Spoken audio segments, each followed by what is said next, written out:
Hello amazing peeps! So, another busy day ahead. Ngayon, ang ide-decorate natin is 4 na cake. Nakakatuwa kasi ngayon kaya ko nang gumawa ng 4 na cake. Actually, nung nakaraang araw, meron pa akong ginawa siguro whole day, nasa 8 cakes yun. And ako lang talaga mag-isa nun ha, imagine.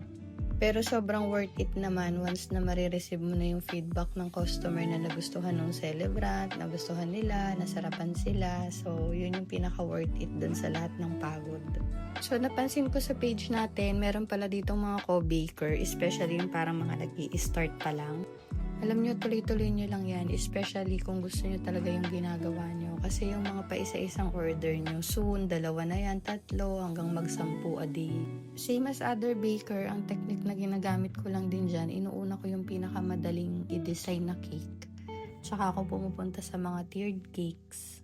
And ayun nga pala, by the way, soon to open na rin yung milk tea namin. Everyday available yun sa shop. Inaayos na lang lahat pero possible date to open namin for that is November 2. So, same thing as usual, kagaya ng opening nung sa cake, meron din tayong mga promos and freeze.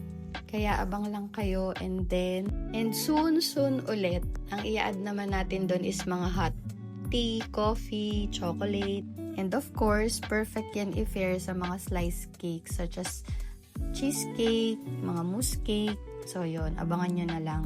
And ayun, finally, meron na akong makakasama sa shop. So ayun, as usual, mamigay na tayo ng GCash. So sa 2 tao to, mamimili tayo kung sinong bibigyan natin. I-comment mo lang kung ano yung team na nakapost last October 16 dito sa page natin.